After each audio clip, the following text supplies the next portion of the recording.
యేసుక్రీస్తు సేవకురాలిగాను అపోస్తరాలిగాను ఉండుటకు పిలువబడిన దానను, సువార్త నిమిత్తము ప్రత్యేకింపబడిన దానను అయిన సిస్టర్ దీప పంచుకొను దైవవాక్కు. ప్రియ స్నేహితులారా, ఈనాటి దివ్యవాక్కు కార్యక్రమానికి మిమ్మందరినీ సాదరముగా ఆహ్వానించుచున్నాను.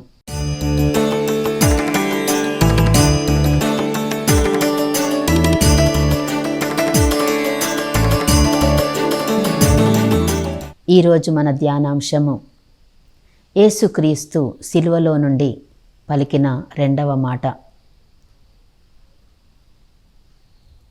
ఈరోజే నీవు నాతో పరలోకంలో ఉంటావు. ప్రార్థన చేసుకుందాం. సర్వశక్తిమంతుడైన సర్వేశ్వర, నీ పవిత్ర పాదాలను ముద్దిడుచున్నాము తండ్రి. స్తోత్రములు తండ్రి. ప్రభు, మా కోసం పరలోకం నీవు సిద్ధం చేశావు ప్రభువా. ప్రతి ఒక్కరూ పరలోకానికి రావాలని, ఈ లోక సైతానును జయించాలని, నీ ప్రియ బిడ్డలుగా ఉండి పరలోక రాజ్యాన్ని స్వంతం చేసుకోవాలని నీవు మా కోసం సిలువలో మరణించావు తండ్రి. దయగల ప్రభువా, ఈనాడు దివ్యవాక్కును ధ్యానిస్తున్న మమ్మందరినీ ఆశీర్వదించండి ప్రభువా. వింటున్న ప్రతి బిడ్డను నీ వాక్యమునందు బలపరచండి, స్థిరపరచండి ప్రభు. సైతాను దురాత్మ అంధకార శక్తులను విడుదల దయచేసి ప్రతి కుటుంబంలో తండ్రి ప్రభువా, నీ వాక్కుచే బలపడి ప్రభు, నీ మాటల మీద నడిచే, నీ మాటల ద్వారా ప్రభువా, నీ మాటల్లోనే శక్తి ఉన్నది కాబట్టి ప్రభువా, నీ మాటలను మేము పాటించి ప్రభు పరలోక రాజ్యాన్ని సొంతం చేసుకునే భాగ్యమును మాకు దయచేయమని, ఈ యొక్క సమయంలో నీ యొక్క పరిశుద్ధాత్మ నడిపింపును మాకు దయచేయమని నజరేయుడా యేసు ప్రభువా, నీ పరిశుద్ధమైన పవిత్రమైన నామమున అడిగి బ్రతిమాలు వేడుకొనుచున్నాము తండ్రి. ఆమెన్. దొంగవాడు ప్రార్థింప క్షమనిచ్చి పరమ పదం చేర్చావే, పాపి మగ్దలేనను ప్రేమతో పునీతం చేసినావే. దొంగవాడు ప్రార్థింప క్షమనిచ్చి పరమ పదం చేర్చావే, పాపి మగ్దలేనను ప్రేమతో పునీతం చేసినావే. యేసు రక్తం జై జై, క్రీస్తు రక్తం జై జై, యేసు రక్తం జై జై, క్రీస్తు రక్తం జై జై. రక్తం చింది నన్ను రక్షించు యేసునాథ శరణం, ముల్ల కిరీటం ధరించిన శాపం మోయు క్రీస్తానికే శరణం శరణం. యేసు రక్తం జై జై, క్రీస్తు రక్తం జై జై, యేసు రక్తం జై జై, క్రీస్తు రక్తం జై జై. క్రీస్తునాథుని యందు మిక్కిలి ప్రియ స్నేహితులారా,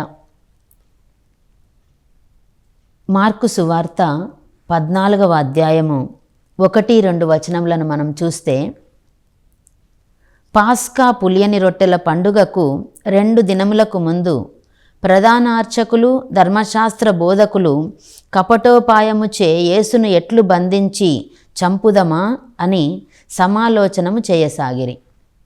కానీ ప్రజలలో అలజడి కలుగునని, అది పండుగలో చేయతగదని తలంచిరి. ఈనాటి ఈ వాక్యము ధర్మశాస్త్ర బోధకులు, ప్రధాన అర్చకులు కపటోపాయముచే యేసును బంధించి, ఎట్లు బంధించి, యేసును బంధించాలి, ఎలా బంధించాలి, ఎలా ఆయనను చంపాలి అని సమాలోచనము చేయుచుండిరి. ఒక్కరు కూడా ఈ యొక్క కార్యం మంచిది కాదని చెప్పేవాళ్ళు లేరు. అందరూ దేవుని యొక్క ఆజ్ఞలను పాటిస్తున్నాము అని అనుకునే వాళ్ళందరూ కూడా మోషే ధర్మశాస్త్రాన్ని అంగీకరించి పాటించే ఈ యొక్క ధర్మశాస్త్ర బోధకులు, ప్రధాన అర్చకులు చెప్తున్న మాట, ఆయనను ఎట్లు బంధిద్దాము, ఎట్లా చంపుదాం, కానీ ప్రజల్లో అలజడి కలుగునేమో, ప్రజలు తిరస్కరిస్తారేమో ఆయనను బంధిస్తే, ఆయనను చంపితే, కాబట్టి ఈ పండుగలో వద్దు, తర్వాత చంపుదాం అనేసి వాళ్ళు సమాలోచన చేశారు. తర్వాత 10వ వచనంలో మనం చూస్తాము, 14వ అధ్యాయము 10వ వచనంలో, 12 ఒకడగు యూదా ఇస్కారియోతు యేసును పట్టి ఇచ్చుటకై ప్రధానార్చకుల వద్దకు వెళ్ళెను. అంతకు ముందే ఏం జరుగుతుందంటే, ఒక స్త్రీ యేసుప్రభు దగ్గరకు వచ్చి, యేసుప్రభు బెతానియా గ్రామంలో ఉండి ఒక కుష్ఠరోగియగు సీమోను ఇంట్లో భోజనం చేస్తున్నాడు.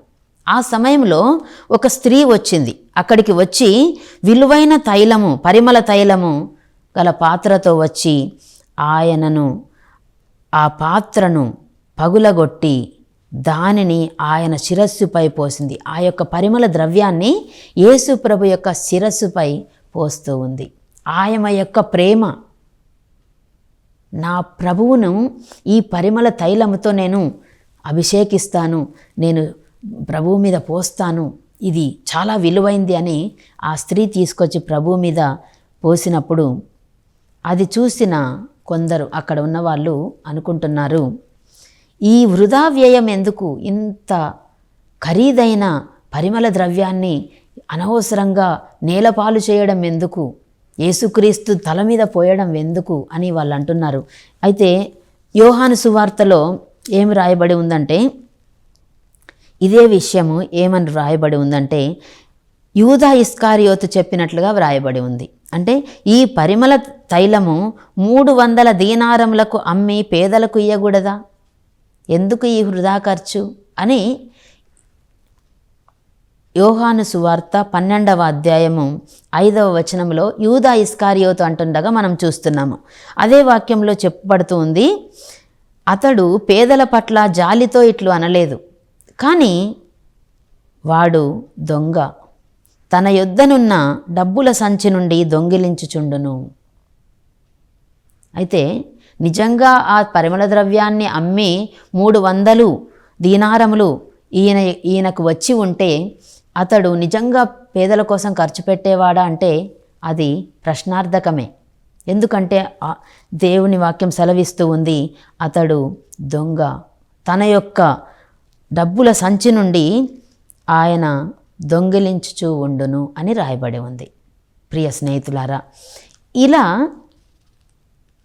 ప్రధానార్చకులు, ధర్మశాస్త్ర బోధకులు కపటోపాయంచే పన్నిన ఈ యొక్క యేసుప్రభుని ఎలా చంపాలి, ఎలా బంధించాలి అని పన్నిన పన్నాగము వారికి ఏ విధంగా చేద్దామా అనుకుంటున్నప్పుడు, అంటే వెతకబోయిన తీగ కాలికి తగిలినట్లు అనమాట. అలాగే ఈ ధర్మశాస్త్ర బోధకులకు కూడా ఒక మంచి అవకాశం దొరికింది యేసు ప్రభువును పట్టి బంధించడానికి.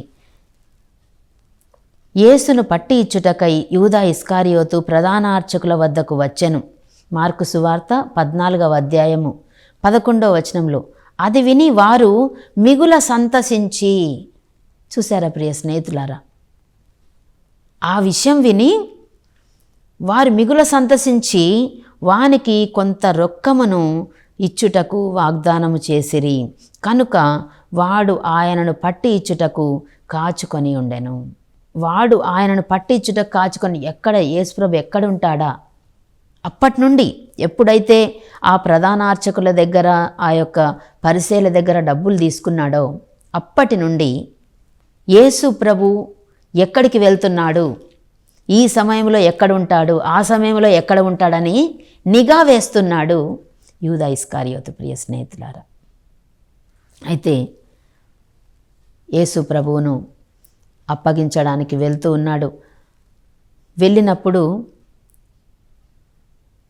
యూదా ఇస్కారియోతు వారికి ఒక గుర్తును చెప్తున్నాడు. ఇదిగో, అక్కడికి వెళ్ళిన తర్వాత తన శిష్యులు కూడా ఉంటారు కాబట్టి, మరి మీకు తెలియదు కదా అందరూ శిష్యులు ఎవరో, యేసుప్రభు ఎవరో కొంతమంది తెలిసి ఉండదు కాబట్టి నేను ఎవరినైతే ముద్దు పెట్టుకుంటానో వాళ్ళే యేసుప్రభు అని గుర్తు చెప్పాడు. యూదా ఇస్కారియోతు తనతో జీవించిన సందర్భాలు యేసుప్రభు గుర్తు తెచ్చుకున్నారు. ప్రియ స్నేహితులారా, అక్కడున్న వారితో అంటున్నారు, మీరు దేవాలయంలో నేను బోధించినప్పుడు, ప్రజల మధ్య నేను తిరుగుతున్నప్పుడు మీరు నన్ను బంధించలేదే. ఒక దొంగను పట్టుకోవడానికి వచ్చినట్లు ఈ రాత్రికాల సమయంలో మీరు వస్తున్నారు. అయినప్పటికీ ఇది లేఖనము ఈ విధముగా నెరవేరవలసి ఉన్నదని ప్రభువు పలుకుతున్నారు ప్రియ స్నేహితులారా. అలాగే ప్రభువు యూదా ఇస్కారియోతుతో ఉన్న ఆ సంబంధము, నా శిష్యుడు, నా ప్రియమైన శిష్యుడు, 12 మందిలో 11 మందిని ఎలా ప్రేమించానో అలాగే ఈ 12వ వాడిని కూడా, ఈ యూదా ఇస్కారియోతుని కూడా నేను ప్రేమించాను. కానీ యూదా ఇస్కారియోతు ఆలోచన, నేను యేసుప్రభుతో ఉన్నా నాకు ఏమీ అవకాశం లేదు, వృధా అయిపోయింది, ఇప్పుడైనా నాకు ఒక అవకాశం దొరికింది. ఏ విధంగానంటే కొన్ని డబ్బులతో యేసుప్రభుని నేను అప్పగిస్తున్నాను. ఆ సమయంలో యూదా ఇస్కారియోతు చేశాడా ఆ కార్యం అంటే ప్రియ స్నేహితులారా మనం చెప్పడానికి లేదు. ఎందుకంటే సైతాను యూదా ఇస్కారియోతును ఆవహించను అని వాక్యం సెలవిస్తూ ఉంది. ఎప్పుడైతే ఆ యొక్క కడరాత్రి భోజనంలో ఉన్నప్పుడే ప్రభు ఎప్పుడైతే చెప్పారో, ఇదిగో మీలో ఒకడు నన్ను శత్రువులకు అప్పగిస్తాడు, అయ్యో అప్పగించువానికి అది అనర్థమని ప్రభు చెప్పారు. అయితే ప్రభు చెప్పినప్పుడు ఇదిగో ఈ పాత్రను నేను ఎవరికైతే ఇస్తున్నానో వాడే అని ప్రభు చెప్పారు. ఆ పాత్రను తీసుకొని, ఆ పళ్ళెమును తీసుకొని యూదా ఇస్కారియోతు బయటికి వెళ్ళిపోయాడు, చీకట్లోకి వెళ్ళిపోయాడు. ఎందుకంటే ఆయన సైతానుచే ఆవహింపబడ్డాడు. ప్రియ స్నేహితులారా,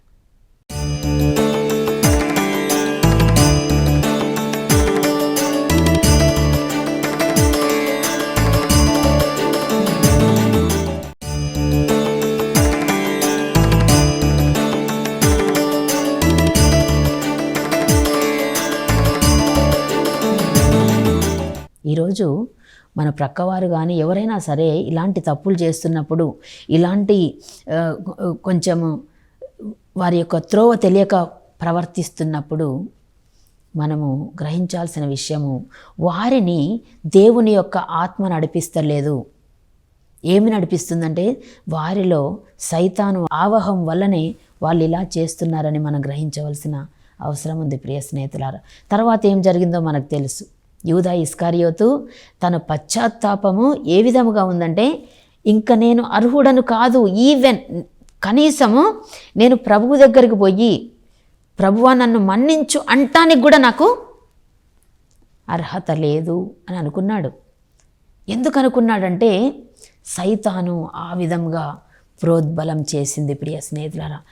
బయటకు రాలేకుండా సైతాను ఆ బిడ్డను పట్టేసి తన యొక్క నాశనాన్ని తానే కోరుకునేటట్లు, ఎంతమంది ప్రభువు కరుణిస్తుంటే, ప్రేమిస్తుంటే, ప్రభువు స్వస్థత పరుస్తుంటే చూసిన వ్యక్తి ఈనాడు నాకు దొరకదా ఈ యొక్క క్షమ, నాకు దొరకదా ఈ మన్నింపు అని యూదా వెళ్ళి ఉండవచ్చు, కానీ రాలేకపోయాడు. మనలో ఎవరేమైనా ఈరోజు ఉన్నట్లయితే అలాంటి పరిస్థితుల్లో లేదు, నేను ఈ పాపంలో ఉన్నాను, ఈ పాపం చేశాను కాబట్టి నేను, కొంతమంది అంటారు ప్రియ స్నేహితులారా, బాబు ఎందుకు పూజకు రాలేదయ్యా, ఎందుకు ఈరోజు ప్రార్థనకు రాలేదనంటే ఏం చెప్తారంటే, అమ్మా ఈరోజు నేను రాలేను. ఎందుకు? సాయంత్రం కదా, ఈరోజు 5 గంటలకు పూజకి రావచ్చు కదా అంటే, అమ్మ పొద్దున 11 గంటలకి నేను కొంచెం మద్యపానం తీసుకున్నాను కాబట్టి నేను రాను. చూసారా ప్రియ స్నేహితులారా, నీకున్న ఒక బలహీనత నిన్ను వెంటాడి దేవునికి దూరం చేస్తానికి ప్రయత్నిస్తూ ఉంది. ఆ బలహీనతను పట్టుకొని నేను ఈ విధంగా చేశాను కాబట్టి నేను రాలేను అని నీవు నీకే నచ్చ చెప్పుకొని, కాంప్రమైజ్ అయ్యి, సర్దు చెప్పుకొని, పర్వాలేదు నేను ఇప్పుడు పూజకు పోకపోయినా పర్వాలేదు, నేను ప్రార్థనకు పోకపోయినా పర్వాలేదు, ఎందుకు? నేను ఇది చేశాను కాబట్టి, తప్పు చేశాను కాబట్టి. ఎందుకయ్యా ప్రార్థనకు రాలేదు? ఎందుకమ్మా ప్రార్థనకు రాలేదంటే, లేదులేమ్మా మనశ్శాంతి లేదు, ఈరోజు ఒక చిన్న గొడవ అయింది మా కుటుంబంలో, ఇగో నాకు ప్రశాంతత లేదు, ఇగో పనులు చేసుకుంటున్నాను. పని ఒక ప్రాబ్లం అయిపోయింది దేవుణ్ణి చేరడానికి. ప్రియ స్నేహితులారా, తపస్కాలంలో ఉన్న మనము ప్రియ స్నేహితులారా, యూదా ఇస్కారియోతును ఏ విధముగానైతే సైతాను వెంటాడిందో అలా వెంటాడుతున్న సందర్భాలు మన కుటుంబాల్లో, మన జీవితాల్లో ఈరోజు ఉన్నట్లయితే మనము జాగ్రత్త వహించాలి ప్రియ స్నేహితులారా. అలాగే దేవుని అపారమైన ప్రేమ, అపారమైన కృప ఆయనను మన నుండి ఎప్పటికీ కూడా దూరం చేయదు. ఎలాంటి పాపి అయినా, ఎలాంటి వ్యక్తి అయినా కూడా దేవుని కృప పొందడానికి అర్హుడే అని బైబిల్ వాక్యం సెలవిస్తుంది. అయితే మన యొక్క బలహీనతలు కానీ, మన యొక్క పాపము కానీ దేవుని నుండి దూరం చేయడానికి ఎలాంటి అవకాశం లేదు ప్రియ స్నేహితులారా. ఎందుకంటే మనము మానవులము కాబట్టి చిన్న తప్పో పెద్ద తప్పో జరిగితే మనకు దేవుని అపారమైన ప్రేమ, అపారమైన కరుణ మనకున్నది. పాప సంకీర్తనం ద్వారా ఫాదర్ దగ్గరకు వెళ్ళి మన పాపాలు ఒప్పుకోవడం ద్వారా మనము పరిపూర్ణ సమాధానాన్ని పొందగలము, పాపముల నుండి విడుదల పొందగలము. ఎందుకంటే ప్రభువే సెలవిస్తూ ఉన్నారు, నా రిప్రజెంటేటివ్స్, నా ప్రతినిధులు, నా యాజకులు, అభిషిక్తులు నా స్థలములో ఉన్నవారు. ప్రియ స్నేహితులారా, బలహీనతలు పక్కన పెట్టేసి ఇదిగో నాకు గొప్ప దేవుడు ఉన్నాడు, ఇదిగో ప్రతినిధులు ఉన్నారు, నేను వెళ్తాను, నేను పాప సంకీర్తనం చేస్తాను, నన్ను ప్రేమించే దేవుడు ఒకరున్నారు ఇక్కడ అని మనము దేవాలయంకి రావాల్సిన అవసరం ఉంది, దేవునితో సఖ్యపడవలసిన అవసరం ఉన్నది, దేవుని ప్రేమను పొందుకోవాల్సిన అవసరం ఉన్నది ప్రియ స్నేహితులారా. అయితే ఈరోజు చూడండి, ఈ దొంగవాడు శిలువ మీద ఉండి ఏం కోరుతున్నాడంటే ప్రభువు వైపు తిరిగి, ప్రభు నీ రాజ్యంలో ప్రవేశం, నన్ను జ్ఞాపకం ఉంచుకో. జక్కయ్య ఏం చెప్పాడండి? జక్కయ్య చెప్తున్నాడు, జక్కయ్య ఏమనుకున్నాడంటే యేసుప్రభు నేను ఎప్పుడు చూడలేదు, ఆయనను చూడాలి అన్న జస్ట్ కోరిక అంతే. ఆయనను ఎక్కడి వరకు తీసుకెళ్ళింది? యేసుప్రభు వచ్చి, జక్కయ్య ఇదిగో నీ ఇంటికి వస్తున్నాను, నీ ఇంట్లో ఈరోజు విందు భోజనం నేను స్వీకరిస్తాను రా అన్నప్పుడు జక్కయ్య ఎంతో సంతోషం. ఆ రోజే విడుదల కలిగింది, పాపము నుండి విడుదల కలిగింది, శాపము నుండి విడుదల కలిగింది. ఏదైతే నేను ఎవరికైతే అన్యాయం చేశానో 4 అంతలు ఎక్కువ ఇస్తాను ప్రభు అని మారు మనసు పొందాడు జక్కయ్య. ప్రియ స్నేహితులారా, ఇది మనం తెలుసుకోవాల్సిన విషయం. దేవుడు కరుణామయుడు, దయామయుడు, ప్రేమమయుడు. నిన్ను నన్ను ఎక్కువగా ప్రేమిస్తున్న యేసుక్రీస్తు ప్రభువు. అలాగే అన్నప్పుడు ప్రభు ఏం చేస్తున్నాడు? సరే నేను జ్ఞాపకం ఉంచుకుంటాలే అంటున్నాడా? కాదు. నేడే నీవు నాతో పాటు పరలోకంలో ఉంటావు. ఎంత భాగ్యం ప్రియ స్నేహితులారా. ఒక చిన్న దొంగవాడు చేసిన ఒక చిన్న ప్రార్థన ఏ విధంగా ఫలించింది, ఆయనకు ఏ విధంగా ఆశీర్వాదంగా మారింది, ఏ విధంగా దీవెనకరంగా మారిందంటే, ఒక చిన్న రిక్వెస్ట్, ఒక చిన్న కోరిక, చిన్న విన్నపము, నన్ను గుర్తుంచుకో ప్రభువా. అంటే నాకు అర్హత లేదు ప్రభువా, కానీ నువ్వు గుర్తుంచుకుంటే నాకు అర్హత వస్తుంది ప్రభు. ప్రియ స్నేహితులారా, ప్రభువు ఏం చేస్తున్నారంటే ఈ కోరికను లేక విన్నపాన్ని ప్రభువు బహు సమృద్ధిగా దీవిస్తున్నారు. ఆ కోరికను అక్కడికే ఆపలేదు, గుర్తుంచుకొని ప్రభువు పరలోక రాజ్యాన్ని ప్రవేశించలేదు. నేడే నీవు నాతో పాటు పరలోకంలో ఉంటావు. Praise the Lord. ఈరోజు మనం చేయాల్సిన ప్రార్థన, నేను దొంగవాణ్ణి, నేను అర్హత లేదు నాకు, నేను పాపాత్ముణ్ణి, నేను సన్నిధిని చేరలేను, దేవుని దేవాలయానికి వెళ్ళలేను, దేవుడు నన్ను ఎట్లాగూ కరుణించడు, ఈరోజు నేను చేసిన పాపానికి దేవుడు నన్ను చూడడు, నన్ను గమనించడు అని ఎవ్వరు కూడా అనుకుంటానికి లేదు. ప్రియ స్నేహితులారా, దొంగవాడు ప్రార్థింప క్షమనిచ్చి పరమ పదం చేర్చావే, పాపి మగ్దలేనను ప్రేమతో పునీతం చేసినావే. అందరిలో ఆమె ఒక పాపాత్మురాలిగా పిలువబడింది. మరియ మగ్దలేనా అని ఎవరైనా ఆ మాట వినగానే గుర్తొచ్చే మాట పాపాత్మురాలు. మరి పాపాత్ముల కోసమే నేను వచ్చాను అన్న యేసుక్రీస్తు మాటను మనం ఎంత విశ్వసించాల్సి ఉంది ప్రియ స్నేహితులారా. నీతిమంతుల కోసం నేను రాలేదు, సుంకరులతో పాపులతో కలిసి ఆయన భుజిస్తున్నప్పుడు పరిసయ్యులు ధర్మశాస్త్ర బోధకులందరూ కూడా ఏం చేస్తున్నారు? ఇతడు పాపులతో కలిసి భుజిస్తున్నాడు, ఇతడు అదిగో అక్కడ కూర్చుంటున్న అందరు సుంకర్లే ఉన్నారు, అక్కడ పాపాత్ములే ఉన్నారు. అలాంటి వారి దగ్గరికి, అవును ప్రియ స్నేహితులారా, అలాంటి వారి ద్వారానే నీకు కానీ నాకు కానీ ఈరోజు మోక్షం ఉంది అని ప్రభు తెలియజేస్తున్నారు. అలాంటి వారు ఈరోజు సన్నిధి చేరవలసి ఉంది. దేవుని యొక్క అపారమైన దీవెనలు. చూసారా, పునీత ఆంబ్రోస్ గారు అంటున్నారు, యేసు ప్రభుతో ఆ యొక్క దొంగ పలికాడు కేవలము గుర్తుంచుకో అని. పునీత అంబ్రోస్ గారు చెప్తున్నాడు, దొంగవాడు ఒక అదృష్టాన్ని సంపాదించాడు. ఏం అదృష్టాన్ని అంటే యేసు ప్రభువుతో జీవించే అదృష్టాన్ని సంపాదించాడని పునీత అంబ్రోస్ గారు చెప్తున్నారు. ఎందుకనగా యేసు ప్రభు ఎక్కడ ఉంటే అక్కడ పరలోక రాజ్యమే. అందుకని పరలోక రాజ్యంలో ప్రవేశించేటప్పుడు ఆ దొంగవాన్ని కూడా ప్రభు తీసుకుపోయారు. కాబట్టి పునీత అంబ్రోస్ గారు చెప్తున్నారు, ఈ యొక్క దొంగవాడు గుర్తించుకోమని అడిగితే ప్రభువు ఏకంగా తనతో జీవించడానికి తనను పరలోక రాజ్యంలోకి తీసుకెళ్లారు. ఎంత అదృష్టం తండ్రి! ప్రియ స్నేహితులారా, ఎంత అదృష్టం! ఆ తండ్రి చూపే ప్రేమ, ఆ తండ్రి చూపే కరుణ, ఆ యొక్క హద్దులు లేని ప్రేమ, హద్దులు లేని కరుణ యేసుక్రీస్తు ప్రభువుది. ప్రియ స్నేహితులారా, కాబట్టి మనము ఎలాంటి పరిస్థితిలో ఉన్నా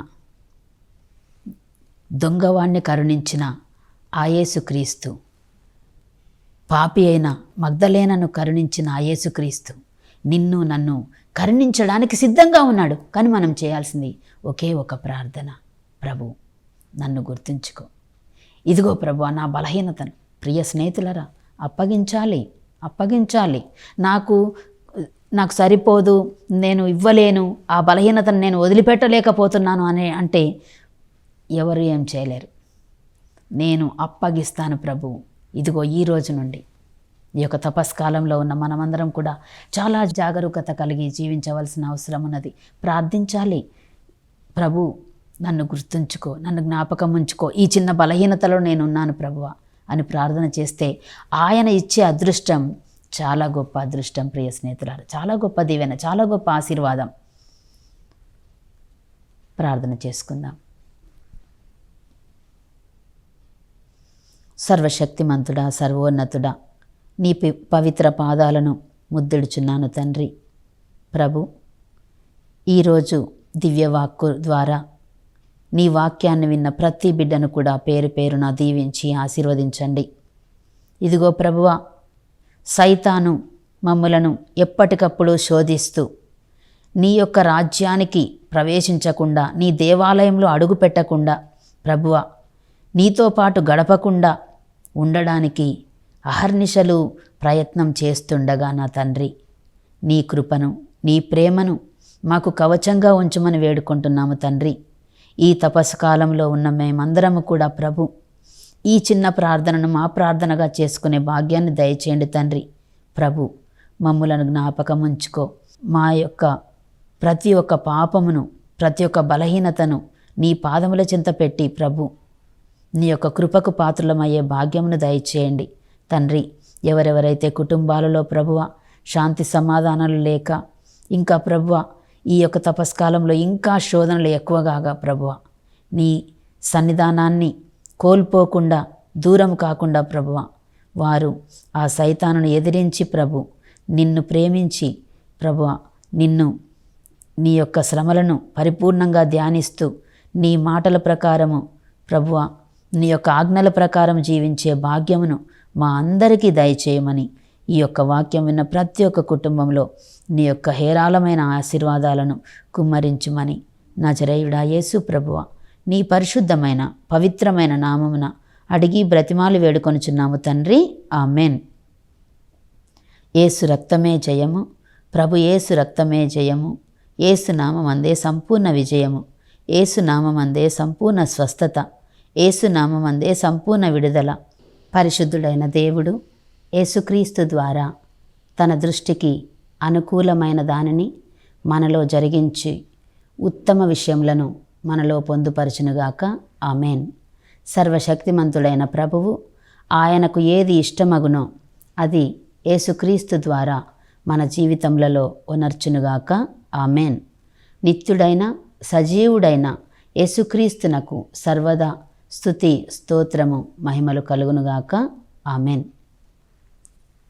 ప్రియ స్నేహితులారా, వచ్చే వారం ప్రసారమయ్యే దివ్యవాకు కార్యక్రమంలో యేసుక్రీస్తు శిలువపై మాట్లాడిన 3వ మాట, అమ్మా ఇదిగో నీ కుమారుడు అనే విషయాన్ని ధ్యానించుకుందాం. అంతవరకు సెలవు. దేవుడు మనందరినీ దీవించునుగాక. ఆమేన్.